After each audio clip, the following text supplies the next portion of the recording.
आपको शर्म आनी चाहिए सबको।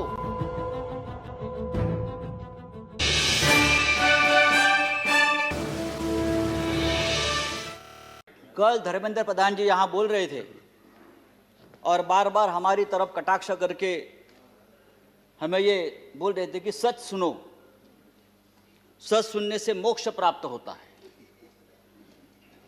हम तो 6 साल से सच सुन रहे हैं और झूठ को भी सच मान रहे हैं, लेकिन आज जो चल रहा है हमारे देश में, जो माहौल है, मैं देखता हूं जो सच बोलता है, जो सच लिखता है, उसे गद्दार, देशद्रोही कह के पुकारा गया, बोल दिया जाता है।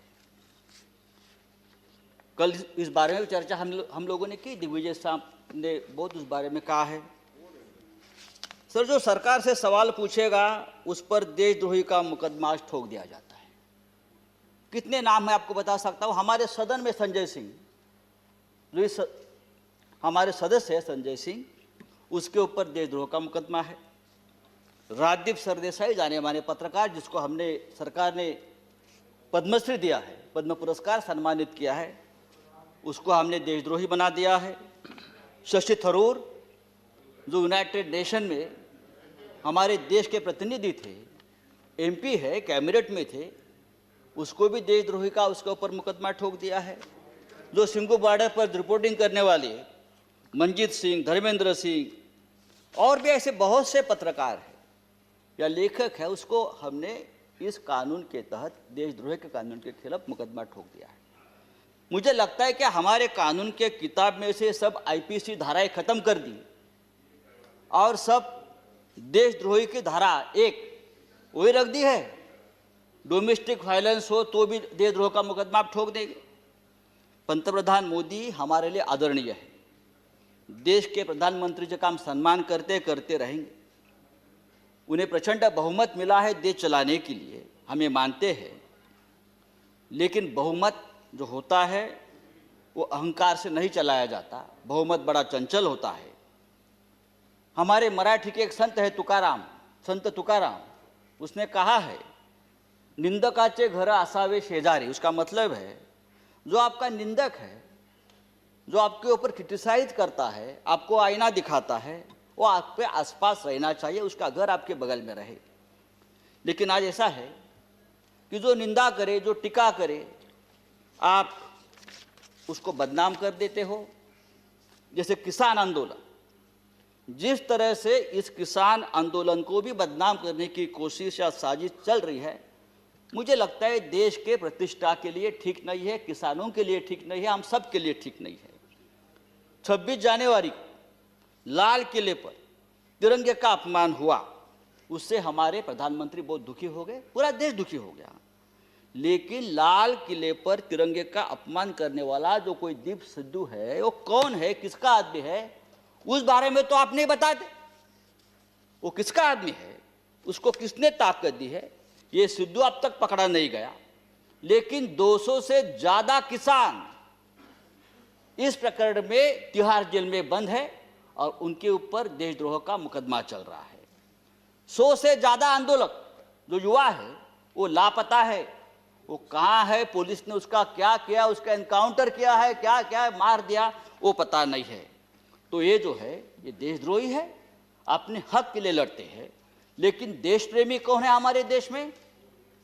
अर्नब गोस्वामी, जिसके वजह से एक निरपराध व्यक्ति महाराष्ट्र में जिसने आत्महत्या की, कंगना रनावत, ये देश प्रेमी है।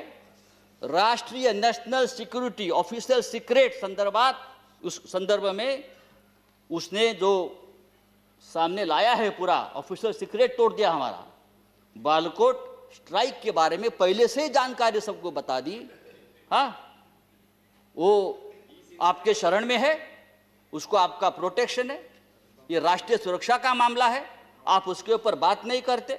और यही आदमी, यह अर्नब गोस्वामी, जो हमारे मंत्री बैठे हैं वहाँ, प्रकाश जावड़ेकर जी, हम उसका आदर करते हैं, हमारे महाराष्ट्र से, क्या लिखा है उसके बारे में, प्रकाश जी के बारे में, जो उसने पूरा जो आप संभाषण, जो डायलॉग आया है ना, तो एक कैबिनेट को भी ये ठीक नहीं है, हमारे सरकार को ठीक नहीं। एक मंत्री के बारे में एक टीवी एंकर जिस भाषा का इस्तेमाल करते, अरे हम छोड़, हम राजनीति में, हमारे बारे में आप कुछ भी बोलो, हम सहन लेंगे।